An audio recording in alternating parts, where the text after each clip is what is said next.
Greetings, everyone. It appears Greetings. that we Yeah. hello. Hello there. So, welcome to another BMX live stream. The reason why we're going live on this very special time right now is it is Monday, with the day after the National Black HIV/AIDS Awareness Day, and we felt it prudent and necessary to talk about this subject. It's about a situation that's been ravaging our communities for many years. But before we get into that, my name is Duke. I am a health educator and program coordinator for Black Men's Exchange National, and I'm joined here with to my other side. You got to look at the grid and see where we are. looking like nah, the mirror ain't where I thought it was. But I'm joined here with DeQuayla Hopper. Peace, everybody. My name is DeQuayla Hopper. I'm the Member Services Navigator at Black Men's Exchange and Black Women's Exchange, with focusing on heterosexual women and bisexual women. Yes.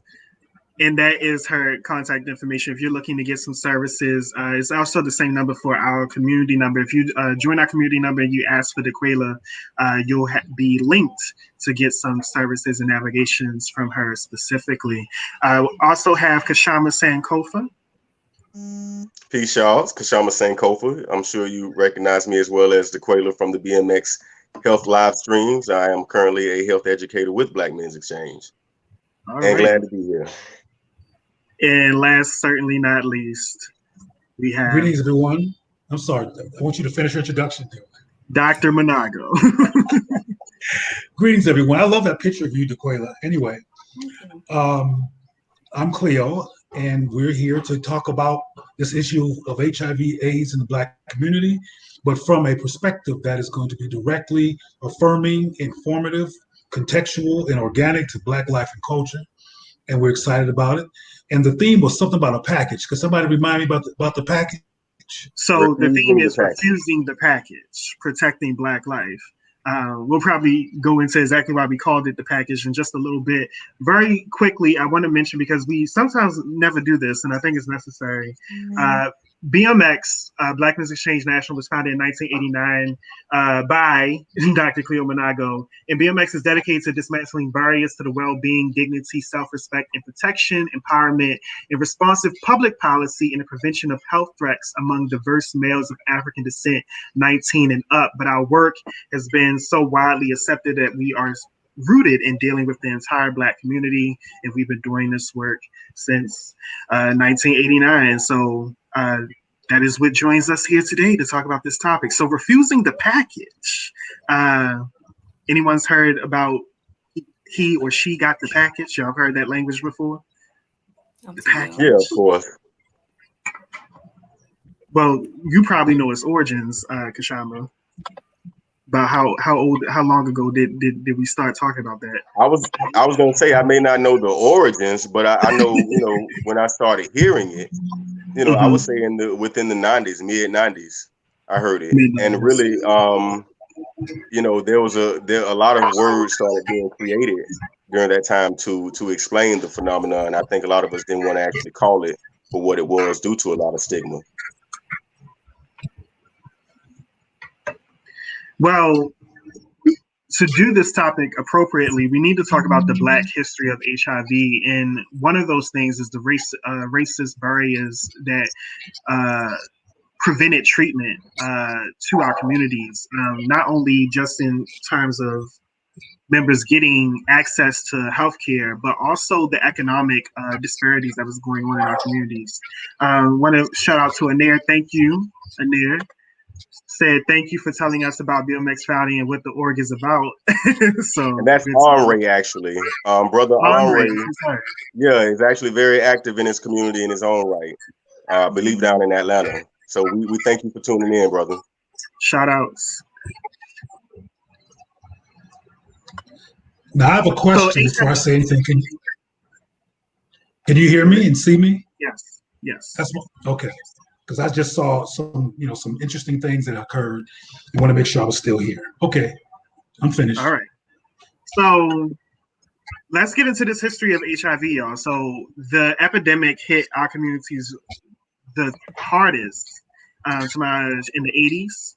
and that is when this particular virus devastated our communities, and it was around the same time as the quote unquote war on drugs. And so this is something else to consider for our communities. And so we were ravaged. Our communities was already dealing with economic disparity during the Reagan presidency. And so when Reagan became president, and he started doing what he was doing as far as getting narcotics into our particular cities, and Black people had absolutely no access to healthcare and welfare. Black people were getting strung out. Black people were going into different behavioral patterns in order to cope with the anxiety and the toughness and trials of life. And so therefore, Black people had higher numbers of violence, had higher numbers of being addicted to substance abuses, and a lot of them were having a lot of coping sex to cope with what was going on and not necessarily being protected during that particular time. And HIV pretty much came out of almost nowhere at that time. It just randomly hit the streets. Also due to a lot of survival sex as well. Yes.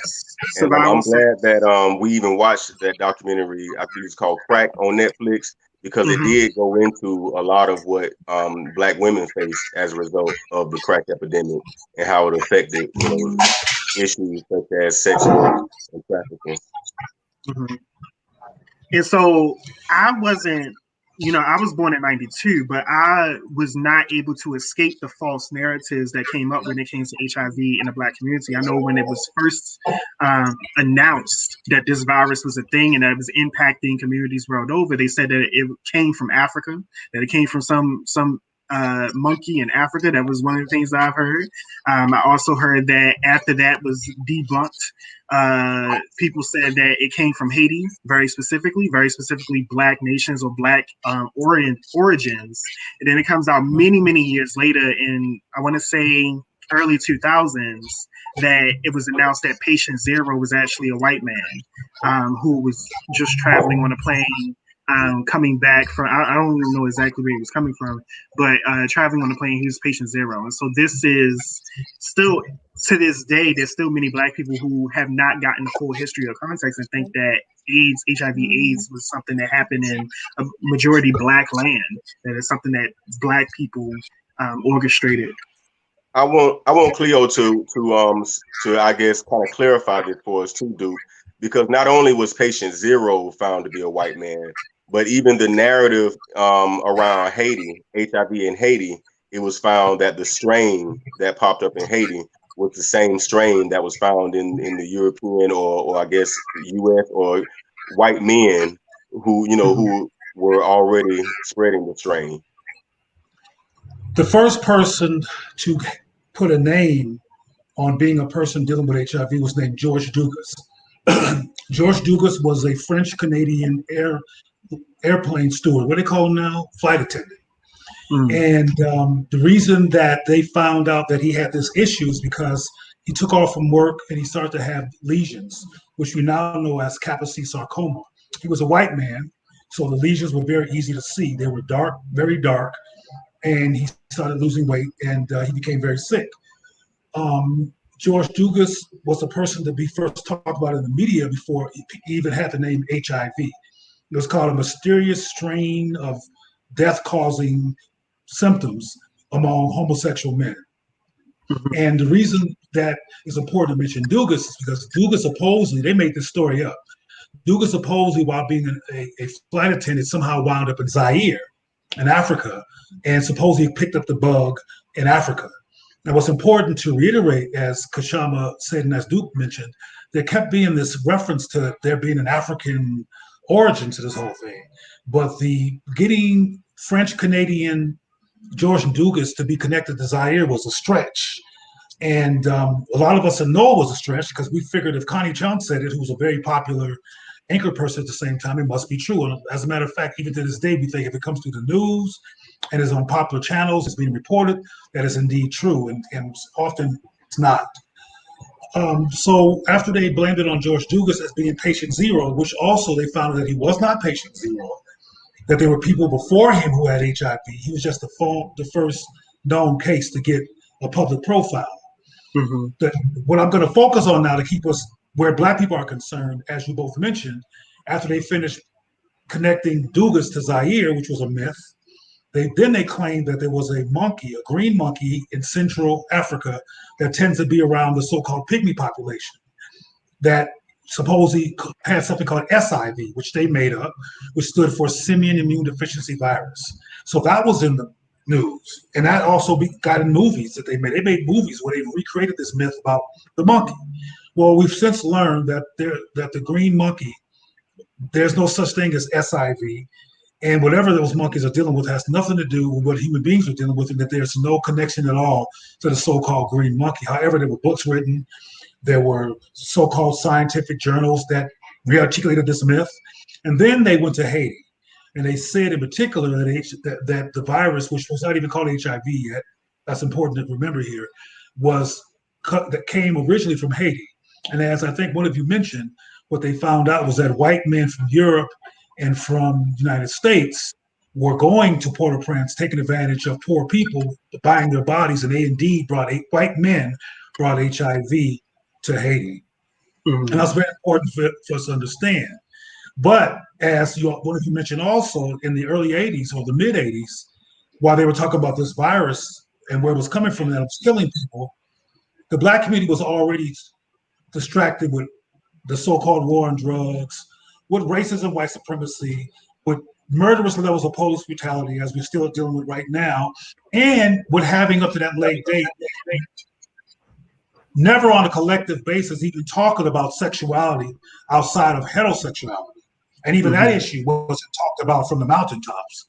There wasn't a lot of discussion about sexuality, period. A lot of young girls learned about their period by circumstance because of religious doctrine and self-consciousness, and a lot of people not normalizing having conversations about the body and about sex. A lot of people have been caught off guard around how to have sex from an intentional, healthy perspective. So when homosexuality was connected to this disease that didn't have a name yet, Black community was not ready to talk about that issue because it hadn't before. Along with the the virus being in the media, it was finally called GRID, which stands for Gay-Related Immune Deficiency. The white gay community, which was shoring up its power at the time, was offended by the same disease that was killing thousands of them being named after them. So they protested the word GRID, and finally the name was changed to HIV, Human Immunodeficiency Virus. So what I think is important to mention here, Duke, before I stop, is that this was a community that would not tolerate being disrespected or blamed for the disease. However, Black people were apprehensive to step up and say, why are you blaming it on Haiti? Why are you blaming it on Africa? As a matter of fact, we thought it must be true if white folks said it. Well, part of this narrative, and you can correct me if I'm wrong, but I've also heard and saw that when the virus was first making its waves in America, the media only focused on white victims, even though it had a Black origin far as where the virus supposedly came from. When it came to talking about who was dying from this virus, they only showed white victims, and particularly white gays in the community. So when Black people saw, from what I understand, when Black people saw the scope of who was dying, it was like, thank God it's not me, and moving on, even though there were plenty of Black victims that were just not getting any kind of coverage or empathy during this particular time period. And so this is something else that our community also struggled with. So it's like not wanting to talk about the sexuality thing, but also not knowing to talk about it at the same time, because we just weren't being covered at that particular point. That's true. As a matter of fact, there was some straight up deliberate marginalization of the fact that Black people were impacted, because they did epidemiological tracking in New York and in Los Angeles, which had relatively large Black populations that were impacted, as well as San Francisco and the East Bay, which is Oakland, which at the time was less gentrified and more Black.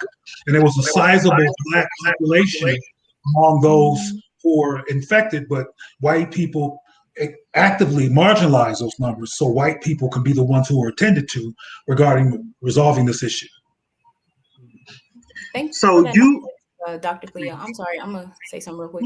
There's so many stigmas around black people and HIV that we have to be real with ourselves and know that those stigmas affect how we how we view ourselves and how we view others, and ways in which we develop our sexual health habits. Even if we consciously know that these stigmas are just that, stigmas, we have to be willing to dig deeper into ourselves and into our relationships to understand and grasp our true nature, which has Yes. nothing to do with And that really leads us very uniquely into how self-concept started to be perceived around this particular virus. And so we have a larger Black community that is not willing or wanting to engage with the sexuality discussion. Because we're dealing with so many other different things, and then you have sexuality and gender minorities within the Black community who are dealing with this virus head on, and not having any particular access to for communities to take care of them, to make sure they have well-beings, and then the communities that should have been, not only Black communities, but other communities that quote unquote should have been affirming them, these white spaces, LGBTQ identified, were very racist. They were very like there was so many different practices about making sure that there was a curfew for the community centers, specifically for Black people. There were of course, we don't even want to go into the medical industry directly, but the long-standing issues of the medical industry being prejudice against Black folks and prejudice against sexualities, two barriers towards our community members. And so these individuals within our community had to just deal with absolutely no way of care, deal with this particular virus, and they were dying out in extraordinary numbers. When we talk about reparations and when we talk about what needs to happen for our communities, we don't talk about that the HIV/AIDS epidemic was a legitimate Holocaust for our communities. Like, this is something that killed many elders, many youth. And there has been, when we talk about, passing down of knowledge, passing down from elders to speak to youth, this is a missing gap specifically in the Black community. Many people died, but this was one of the only communities that never had a chance to recover. And we'll talk about that when we get into the numbers of HIV transmissions today. But this is one of the communities that never had a chance to recover. And it's one of those silent, if you will, holocausts. Because it's one of those things where it's just like, yep, these people are gone. All of those resources are gone. All that history, that culture is gone. And then there's just no one is caring to talk enough about it. So this is why we have things like HIV Awareness Day specifically for the Black community. Well, speaking of economic resources, dude, that gets us back to that whole narrative that was being promoted a lot throughout the 80s around white victims of the virus. And saying, so creating this narrative that we're the one who need it, we're the one who all these resources should go to. Now, another thing that happened is that this virus became framed completely and solely around LGBTQ sexuality and identity, which did not work for Black people because, as Cleo stated, we had not had even the conversations around sexuality and gender that we needed to have just among ourselves before the virus showed up. So when it showed up, there was still a lot of unpacking we needed to do around just being Black and what does gender and sexuality mean for us as Black people alone. So therefore, the whole methodology of prevention is that of a capitalistic white predatory setup, and in addition to that, it's a culturally incompetent setup because it does not address Black issues from the Black perspective, rather a white LGBTQ rainbow setup. And as we will see a little bit later in the program, Eazy-E wouldn't have had no business up in nobody's LGBTQ center.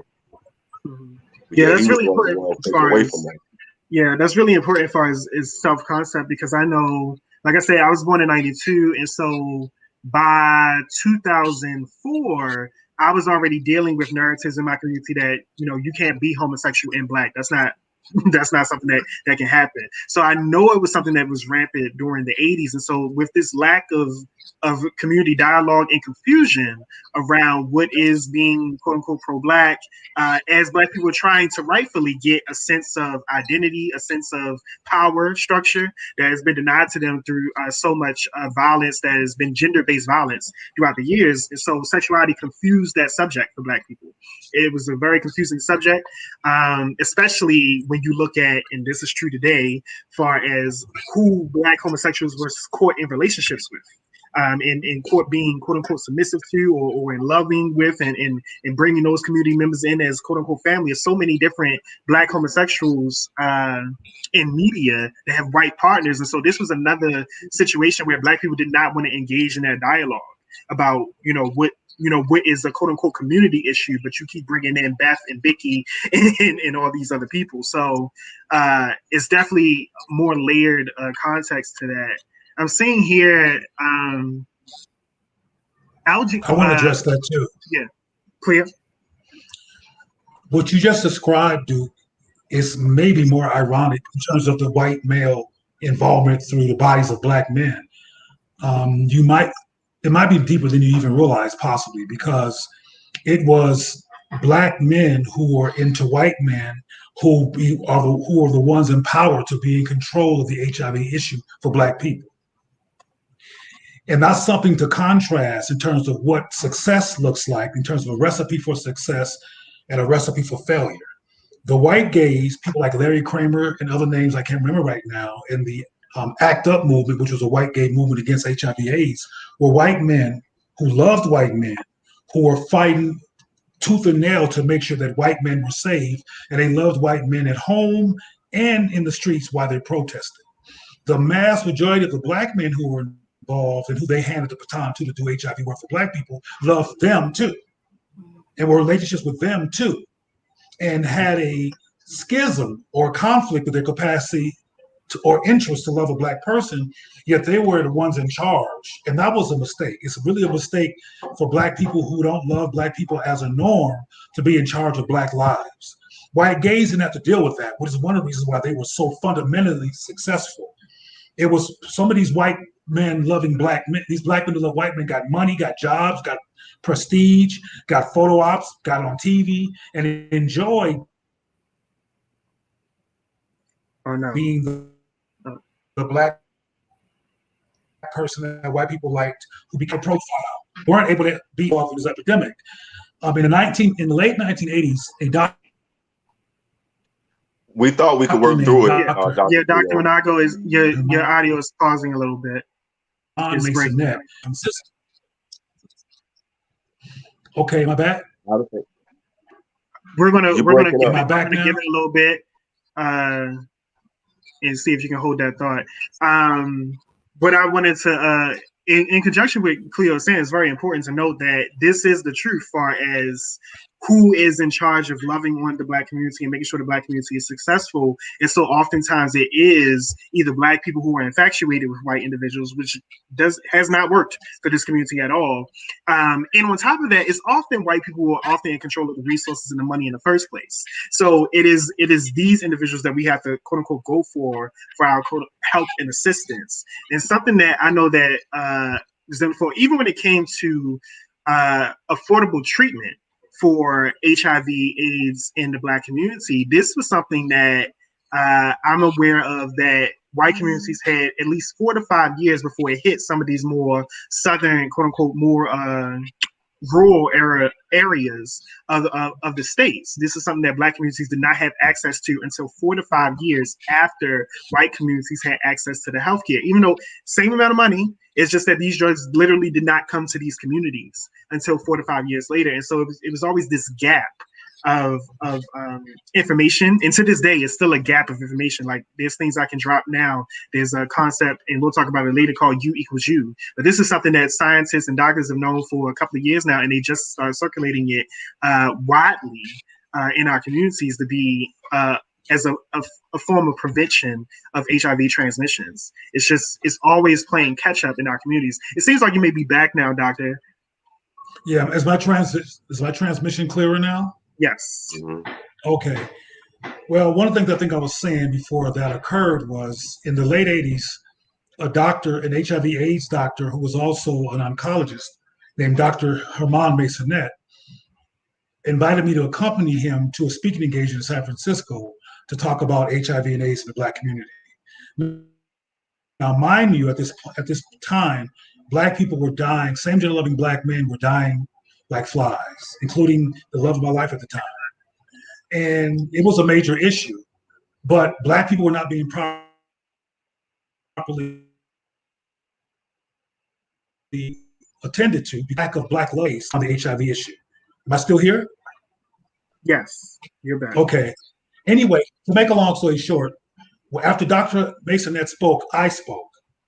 And I said to this audience, mostly full of whites and Black people up under whites, that we need to make sure that how we address HIV in the Black community does not come through a gay rights lens, that it is more inclusive and culturally responsive, and that it addressed the issue of same-gender loving people and that gay identified Black people existed, but that it looked at this issue from a spectrum basis, including people who have been incarcerated, who are involved in sex with men because of incarceration. Somebody mentioned survival sex. I mentioned that Black women were at particular risk in our community because of the lack of dialogue and transparency around the sexual spectrum among Black people, and that we could not use a gay rubric as the entree for this issue. And people booed me. People said, get off the stage. People said I was racist. People said that I was homophobic. And I was literally booed. And some of the people that booed me were the Black men looking at their white men for approval, trying to hurry me off the stage because of what I was saying. So that kind of behavior encapsulated the background of a lot of the work that I did whenever I came in contact with the traditional gay system, because it was very, very anti-Black, very much built around white folks and loving white folks if you were Black. One time I spoke at a conference and I told these people that it's important that Black people who love Black people are in leadership of some of these dialogues, because part of the healing process would be for us to see each other loving each other. And in the newspaper the next day, instead of writing that, they said Manago was preaching hate speech. And all I said was, which was really love speech, that Black people who love Black people need to be seen and be central and need to be part of leadership so we can actually know that that's a possibility and feel good about who we are and our lovability. But instead of saying that, I was saying hate speech. So the attack on Black power and possibility and health around HIV and AIDS to this very day, but particularly back then, was very, very strong. Some of you might know that even Magic Johnson, who was an icon back then, a basketball playing icon, came out as HIV positive. And you would think that having the Michael Jackson of sports come out about having HIV, that would have got the Black community on fire to address this issue. But it didn't, because some of Magic Johnson's messaging was confusing, and people who had a more appropriate narrative were not allowed to speak to the, on camera and be part of the narrative. Only white chasing people and ignorant people who really didn't understand these issues, but like white people, therefore they gave them entree, who are allowed to be the spokesperson on this issue. There's never been in the United States major newspapers a Black epidemiologist or journalist who got a chance to have an article on HIV and AIDS and Black men published. To this very day, it's never happened. All those articles are written by white men. So it's been a blackout in this epidemic that we're still dealing with. In regards to Magic Johnson, we were also intentionally misled and confused with a lot of the media, because the narrative, and I was a child during this time, and the narrative was that Magic Johnson had gotten healed. I got what? Healed. Healed. Healing. That was the narrative, and it was for real. It was he was quoted, and I believe in Ebony magazine, but nobody decided to unpack that message. He was speaking figuratively as far as his quality of life and how he was dealing and navigating with the virus. But the narrative that I got as a child, and I didn't learn what was exactly said until I became an adult. The narrative that I got as a child was that he was healed. And later on, when I learned that he still had the virus, I was like, whoa, I thought he was healed. honestly. So that's the type of craziness too that has been allowed to perpetuate in our community in regards to rhetoric and propaganda around the virus. And one of the religious influence perspectives, which is deep and impactful here, is that Magic Johnson was heterosexual and that he was healable and worthy of being healed compared to the homosexuals because he was indeed a heterosexual. And that's why he had a better track, allegedly, when it came to dealing with HIV and AIDS. As I said earlier, a whole lot of mythology and narratives that were incorrect, dealing with a Black community that was already distracted by issues that were a symptom of racism, like police brutality, etc. When this HIV issue was dropped in our community, we were not prepared, and we had horrible leadership to this very day. HIV is one of the most amateur hour-based public health issues that we've ever faced. I'm sure there were others, but I know about this one from face value that the majority of the people who are the most known when it comes to Black people in HIV don't know nothing about public health. They don't know nothing about behavioral science, made no impact on changing the epidemic, but white people really liked them. So they got a lot of photo ops, but they weren't able to do anything about this disease. I'm reminded of just different levels of inefficiency. I remember a couple of years ago, I was at one of these LGBTQ queer conferences where they were talking about HIV/AIDS, and they got a group of panelists to talk, and there was two scenarios I want to bring up. One was a Black woman who decided to talk about her experience of when she was diagnosed, and this was a heterosexual Black woman. And she talked about how when she got diagnosed, there was absolutely no services or healthcare that was available for her. She had to go out and build her own network and environment in order to get access to care for other Black women like her, because everything was LGBTQ focused. And she was talking about that particular experience. And then the second one, this is more conceptual. This is more dealing with how we don't make space for the full narrative in our community. We keep pushing certain agendas and stereotypes. There was a family with a son who was diagnosed with HIV after he ran away from home, after he left home because his mother did not approve of his sexuality. And so he, wound up not having a family or backbone care, and he went off to college and unfortunately wound up contracting this virus. But inside of this particular conference, they wanted to do a quote unquote healing ceremony where they brought the mother and the son on stage to talk about their experience, how they healed from it, how they, got back to being good. But what was interesting about this narrative for me was that throughout this narrative, the father was the affirming one. The father was the one who was just like, so what, my son is homosexual. I still love him anyway, and telling, his wife that you should lay off and accept our son. And what was very interesting about this moment is that the father was at the event, but he was not invited to speak on stage. And I was just like, but this is the full narrative of the family. This is the structure. Like, why is the father's perspective missing in this, in an environment, in a room where it's so common to hear that the father is, quote unquote, the one that is least affirming, the one that distances themselves from the son, that this was an example where the father was present and we could have had that full narrative. And it doesn't do our communities justice, in my opinion, when the full imagery isn't shown. What you're talking about also happens. It affects the messages that are put out about Black women. I think DeQuayla was about to say something. Yeah. So go ahead, please. Go ahead and take over with that. What I'm hearing from y'all basically is that when it comes to prevention, treatment, awareness, we can't rely on white people. We can't rely on the government. We have to rely on ourselves. We have to make conscious decisions every single day to control the narrative and to teach our youth and people that don't know about HIV/AIDS, about HCV, about substance use, but they're not getting that. And they're receiving biased misinformation from school systems, from the media, especially porn, which is a whole nother subject in itself. But yeah, we have to rely on ourselves. No, you're absolutely right. We also have to be critical thinkers and decode what's happening around us. You need to understand that the media and all of its subsets and the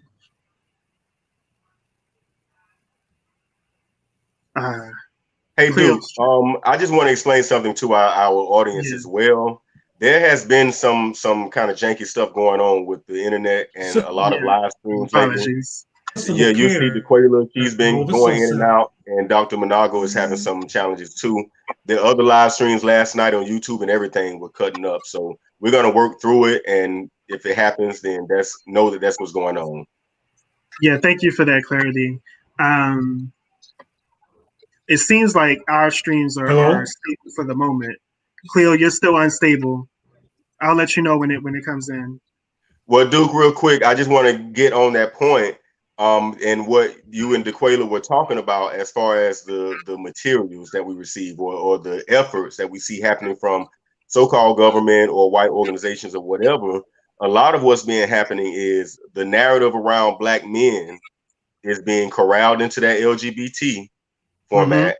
And then when you have something, any type of phenomena that happens outside of that, there's no way to explain it. Supposedly, there's no way to reconcile it. I was just recently reviewing materials that was sent from an agency. I won't call the name or nothing, but it was supposed to be around NBAD, National Black HIV Day. And it's like, it's gay. And then because there are sisters that are contracting this virus, then there are Black women. So you have gay, and then Black women. And when you look at the materials around Black women, it's like they just exist in a silo. They're just contracting this virus from the sky. There are no men around, and it's not being addressed. And that's something that's actually not even good for Black women to keep promoting this narrative that Black sisters are alone somehow, gonna always be alone, and then just completely ignore the fact that Black women have counterparts. Black women have Black men who love them and interact with them, and sexual health affects both together. It's ironic that the LGBTQ community, which has spent so many years saying that HIV/AIDS is not a gay disease, has not changed its approach to bringing up awareness about HIV/AIDS, because everything about it has been a gay approach. It has always been done in gay iconography, gay institutions, like they do not broaden their scope when it comes to actually dealing with this crisis in a community of people. And Cleo mentioned it earlier, like, it's just no way that you can attract brothers who have dealt with survival sex and brothers who've been in the prison industrial complex into your messaging around this particular topic. And as I mentioned earlier as well, is clearly the work that is supposed to have been done for Black women has always been an afterthought when it came to these institutions. It's not something that has been built conclusively into their care and their rollout of how they want to help Black women get to a standard of care. It's always been a background. It seems like you may be back on a more stable portion, Cleo. Can you hear me? Yes. Okay. It's frustrating, as you might imagine, because I didn't even know I was frozen until you said so. But I just want to mention that along with this is differently with whatever the heck I was saying earlier. This is just piggybacking what you just said, Duke.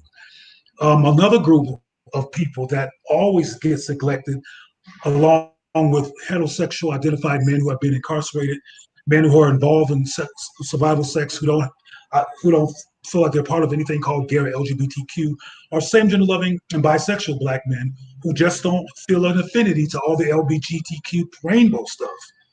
And that group is much larger than people know. I personally think from experience in terms of people feeling a sense of resistance regarding themselves being immersed in it. I think that's most that I've run into. But a lot of us think white people's, ice is colder and their fire is hotter. And if they do it, it must be good for something. So we jump on board trying to get some kind of sanctuary and ignore the racism. But another strategic mishap that this industry has done is made everything focus on HIV positive people. Now, I want to be clear. I think it's important to focus on HIV positive people. In the beginning of this epidemic, HIV positive people were definitely stigmatized, including within the community of sexual minorities. However, most people learn from success stories. Can you hear me? Yes. Okay, what I mean by success stories, way back in the late 90s, the early 90s, I said, along with all these HIV positive people that you keep propping up, you need to prop up somebody who's HIV negative, who has successfully navigated through this society as a so-called high-risk group member who has actively staved all the virus from their lives. That needs to be part of the narrative. That needs to be part of who people hear from. I mean, if you went to go see a dentistry presentation, they're not gonna keep showing you people with no teeth. They're gonna show you people whose teeth are pristine and have been well taken care of as an example of what your teeth can look like if you do the right thing. But in the HIV field, people with HIV, I understand that, I support that, but I would have mixed it up equally with people who are part of a so-called risk group who navigated successfully and didn't get HIV. But people were getting paid for having HIV. People were getting photo ops for having HIV. People were getting services and money for having HIV. So people were even getting themselves infected on purpose who are having economic struggles to get some HIV dollars. The whole industry was incentivizing becoming HIV positive. And that used to make me crazy, but I was marginalized to the extent that they could every time I showed up because I did not go along with the okie doke, the HIV positive, anti-Black okie doke. And that narrative was a strategic problem as well. There was fundamental pushback to talking about HIV negativity and valuing being negative. Now, the white gay community didn't go through this. We went through this in particular because they allow Black people who are HIV positive and anti-Black, again, to be our leaders regarding this whole issue. Very. And this unfortunate stream, but at this time, while his stream catches up, I'm going to address some of these comments. Roger Williams had mentioned that the challenge is that white systems still control academia, where a lot of the official peer-reviewed information and research come from. That is a significant problem for us, which is why Daquila is right. We have to build up our own institutions. Following that up, we have Anair, who mentioned that, can you shed light into the funding issue related to this? And how can the public advocate that culturally competent interventions reach our community? One thing that I'm aware of, and this also follows up for Roger Williams' point, is even when you are not in a position of power to quote unquote build your own institution, something that you can do is lobby and make sure that these institutions are treating your communities fairly by using a pedagogy or approach that is affirming to your community. One thing that we embrace here at Black Men's Exchange National is a strategy that you can look up called Critical Thinking, Cultural Affirmation, my apologies, CTCA, which is something that we lobby for. Additionally, to your point in there, you are absolutely enabled as a community to lobby to your local council members to make sure that there are bills in place about how the money is divided up. The money gets divided up every year, and they figure out every year exactly what institutions they want to put this money into. And if the community is aware and present about what's going on, they can push that narrative. Something similar has happened to Baltimore, not around HIV/AIDS, but specifically around youth funding, where the community recognized that a bunch of the youth funding was going towards white organizations, and they wanted it specifically to Black organizations. And so they lobbied and got that bill passed and came up with the systems to make sure that that money was circulated in Black communities specifically. And so there's different routes to go about that. I'm sorry, Dr. Nago, your stream had frozen up again. It seems like you're back for the moment, but you did mention, I had took some notes here. Yeah. Dude, real quick, I want to address that question that Henri asked as well. I like the way you covered the community grassroots end of it, as well, holding your local politicians accountable. Also, from an organizational standpoint, when you organize and you form, groups, agencies, centers, whatever in your community, and you are there's funding out there, and white people are dangling this funding, they're controlling this funding, but you also need to recognize your power. If the dollars are labeled Black, then guess what? They're supposed to go to, Black organizations. And therefore, once you learn critical thinking and cultural affirmation, once you, learn what the agenda needs to be, it's something very simple as having a backbone and being able to stand on it and being able to look white people in the eye and tell them, no, you're wrong. Or maybe not in those words, but I'm the expert on Black people. You call me as the expert on Black people. You may be 60 years old, but guess what? I have more Black years than you do under your belt. So that's one thing we need to emphasize. But Kashama, I got to ask again, can you hear me? Yes. Okay. The white supremacy myth has not lingered this long without being a strategic phenomenon. And what they do now, Kashama, this is inspired by your comments, they get Black people who love white people to be the spokesperson, so it can look like a Black deliverer of the message. So you'll look crazy from in terms of their agenda if you address a Black person like that. Now, I did it anyway. I mean, I was real clear that the majority of the Black men who were in charge, from the White House to the outhouse, were not Black people who love Black people. So they disinvited me from a lot of stuff because they wanted to keep the blackface white train going. But what they've done is change the narrative or change the messenger, Kashama, so it can look like it's an all Black thing. But the majority of the Black people, I may or may not say names before this is over, who have had the position to be in press and be an influencer have been Black men who wouldn't touch a Black person with a 10-foot pole. And that includes on the White House level. So they're constantly strategizing to make it not look like it's racism, but that's white racism in blackface. No, yeah, I totally agree, and I'm glad you pointed that out because that is a very strategic move that is often used and employed, and we do have to be ready to deal with that. Yeah. Took some notes. I was looking through trying to find notes for when your stream kept interfering. But I'm also looking at the time, and I see here a couple of more bullet points. One thing that we wanted to make sure that we made time to speak about, and this is also a little personal for me as well, oftentimes in this discussion, is especially taking the LGBTQ approach of putting everything in sexuality and gay this and gay that, we miss the other folks who wind up getting this virus not through those means. And so I had a friend who was born HIV positive simply because her mother had it, because her mother was a substance abuse user. And so this is two different versions of how you wind up getting this particular virus. There are people who are doing dirty needle exchanges or not cleaning their needles in between. And there are also individuals who wind up just simply born with the disease as a result of certain birthing situations. It's not common. I want to make sure that's clear. The birthing situations is not common. This was also a myth that was propagated about how often, quote unquote, crack babies and HIV babies were born. However, it is something that happens. Unfortunately, individuals who do wind up getting the virus through substance abuse usage or through birth, still have to deal with the exact same narrative and stigma of being quote unquote promiscuous and quote unquote unsafe and unclean about their sexual practices, even when their transmission had absolutely nothing to do with that particular transmission type. This is something that all of our communities have to get better with. As far as the quote unquote judgment of how individuals in our communities navigate this virus.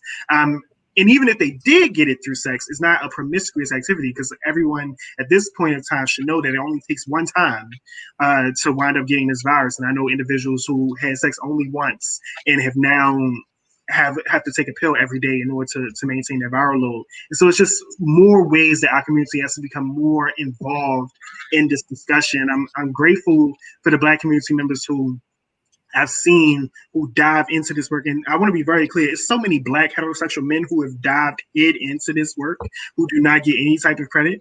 Black heterosexual women as well, who dive head into this work. And they don't get the award platforms, the speaker positions, and the opportunities to talk about how this disease is ravaging their community. But these are the individuals day in and day out who are attempting, even when they don't have the proper protocol or the proper strategy to deal with it because they're working in white institutions, who are attempting to curb this particular disease. Just want to make sure that we mention that.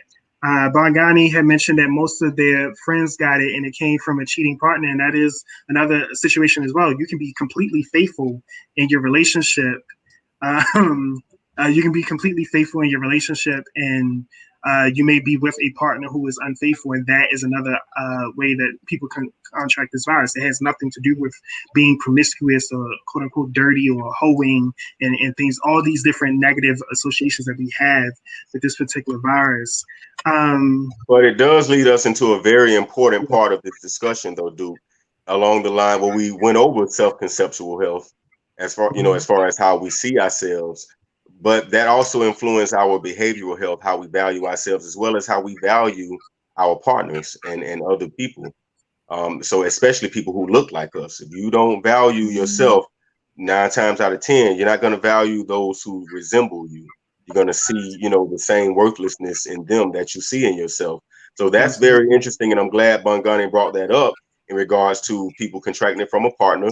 I'm glad you brought it up in regards to babies contracting it from their parents, because we got to understand too, self-conceptual health helps Black people be better parents. And this day and age, correct me if I'm wrong, but I believe it is possible to bring a negative child into the world with a positive mother. Yeah, if certain precautions are taken. Yes, it is. It absolutely is. As long as the mother is aware and the doctors are aware, there's medicine and approaches that can be done in order to severely limit the likelihood of the baby contracting the virus. And if mommy isn't questioning her value because she's an HIV positive woman and whatever other trauma and circumstances she's gone through before contracting the virus along that journey.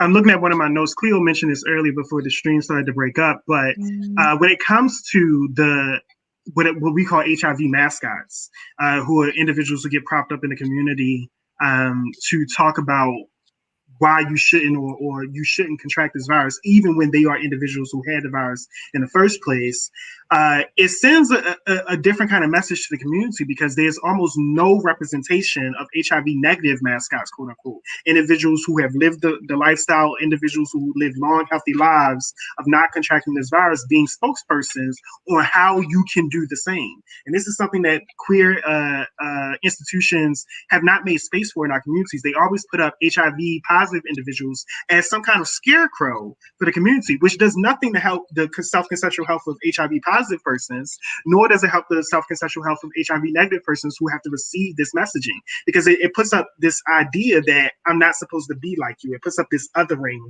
type of barrier, and we don't address that particular approach that has been going on in LGBTQ queer institutions for quite some time. It's always this idea that I need to scare you into doing the right thing, and you can't scare Black people into doing the right thing. We've seen it all at this point, and so that is another situation that we're dealing with. That's what I wanted to bring up earlier. At this time, I don't know if anyone had a little bit more to say, but we did have a quick slideshow that we wanted to put up. If anyone doesn't have anything more to say, I would love if Adam could put that up. All right, Adam.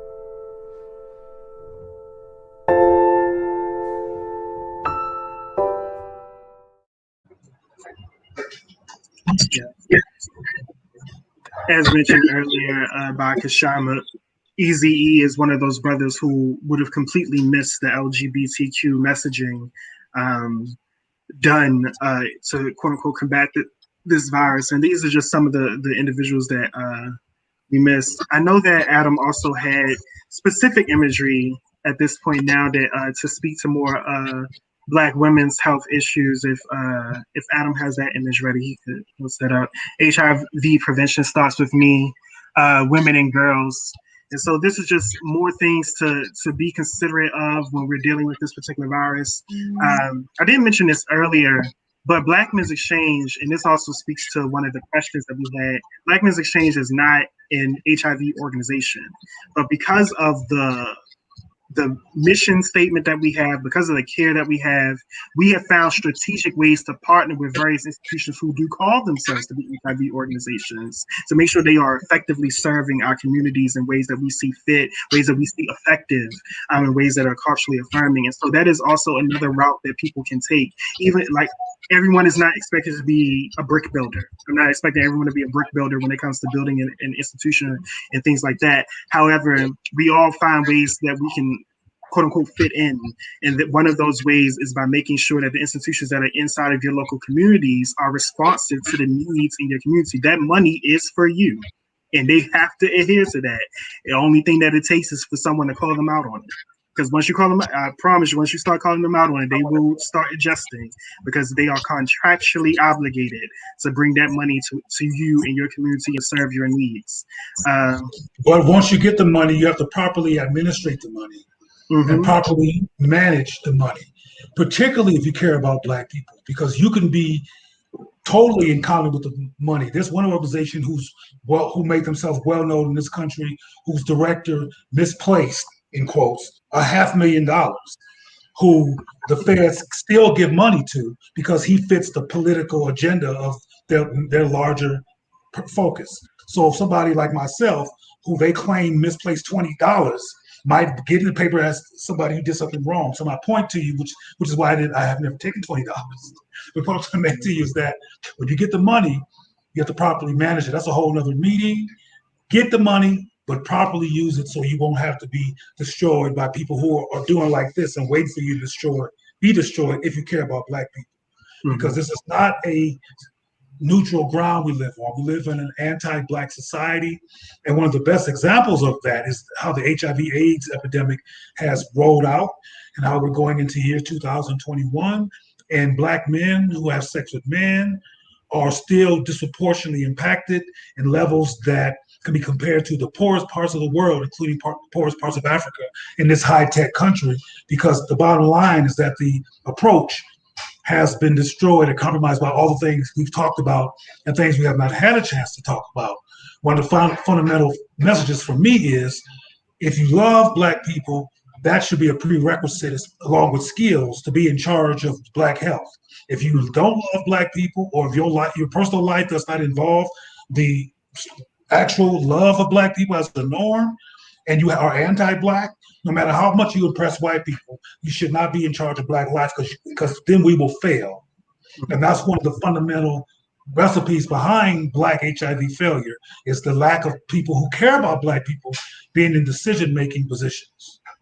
To that point, Doctor, there's been various different communities in certain countries in Africa of the quote-unquote poorest class that have been able to curb the transmission rates and stop the transmission rates of HIV/AIDS virus. And researchers have studied and attributed that to the fact that there has been cultural affirmation and a behavioral analysis approach to this virus, and not isolating and siloing it based on sexuality, but based on the well-being of the entire community. And so that has been attributed to, stopping these transmission rates. To that end, something I want to make sure that we say on this particular stream is relatively new rhetoric. I think it's been, being promoted for about 2 years now, even though they've known it for much longer, is the idea or concept of U equals U, which simply stands for undetectable means equals untransmittable. And what that means is, if you happen to be HIV positive, but you do have access to care and you are consistently taking your medicine in order to maintain your viral load, then it is impossible, once you get to undetectable status and you maintain undetectable status, it is impossible for you to transmit the virus. And that is the kind of rhetoric and information that has been missing for our communities for such a long time, because I know for me growing up, it was just always assumed that if you had HIV, that was it. Like, there was nothing else that could happen. Like, it was a death sentence legitimately. And it also meant that anyone who had sex with you was just consistently at risk, unless they, took certain extreme measures in order to make sure that they didn't contract this virus. But undetectable means untransmittable is the walkaway that I want to give you all. Also, something else to consider is that even if you are someone who is HIV positive, if you are drinking a lot of alcohol, it can fluctuate your viral load. It can make it appear that your viral load has become detectable. And so that is something to consider if you are taking medicine in order to maintain your viral load. just some other information for people that want to look into more information around HIV/AIDS transmissions. It is easily available online by the CDC. But I think at some point today, we're probably going to drop the link to a video that BMX has done many years ago addressing the Black HIV/AIDS crisis in America. And so you can, if you want to follow up more about this particular topic and more of the self-conceptual issues that we deal with as a people, that is a major barrier to us being done with this virus, refusing this package. Check out and be ready for that video. There's one more thing. There's one more thing that I don't think we've addressed. Maybe when I was crashed and wasn't here, you've already addressed it. But the issue of PrEP, we can't ignore that because that's the magic bullet that's being presented now. Don't necessarily be concerned about changing your behavior. Just do what you do and take the pill. We have a program called Black Men Have Options. I think Adam has the graphic for that. I guess he could bring it up while I'm talking. Yep, there we go. Keep talking, doctor. Yeah. What we do regarding biomedical treatment options is talk about it amidst all options that we have to make sure that people who are HIV negative stay negative. Some people have taken PrEP and according to some reports have done well. Some people have taken PrEP and it's been disastrous. Some people refuse to take PrEP. Some people are allergic to PrEP. So there's a really multiple relationship to PrEP that's out there that's not really being talked about. What's being talked about is the pushing of PrEP. What we do, instead of simply pushing PrEP, we alert people of its existence, that it's there, and what the reportable facts have been regarding how people have used it, and that it has been a barrier to HIV transmission in the human body.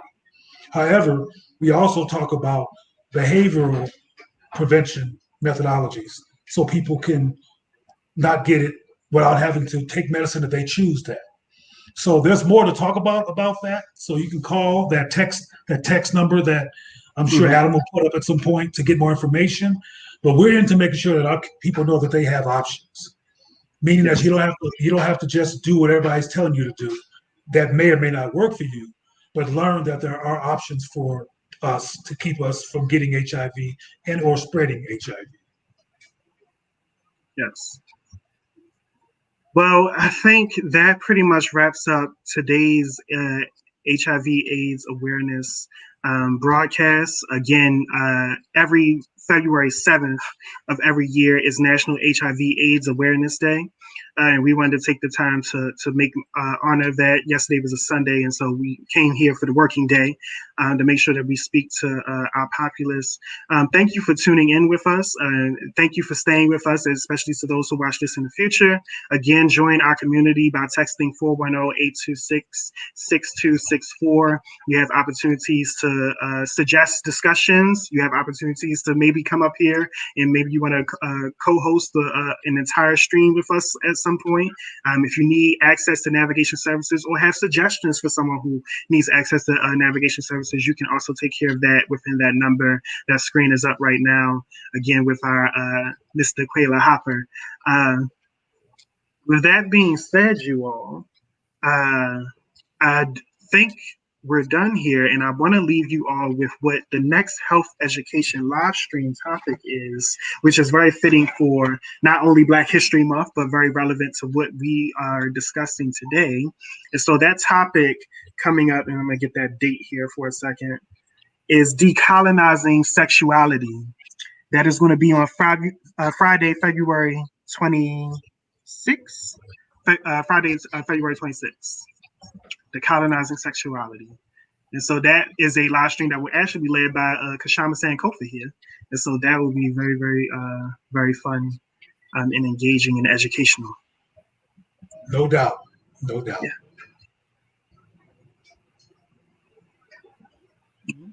Thank you.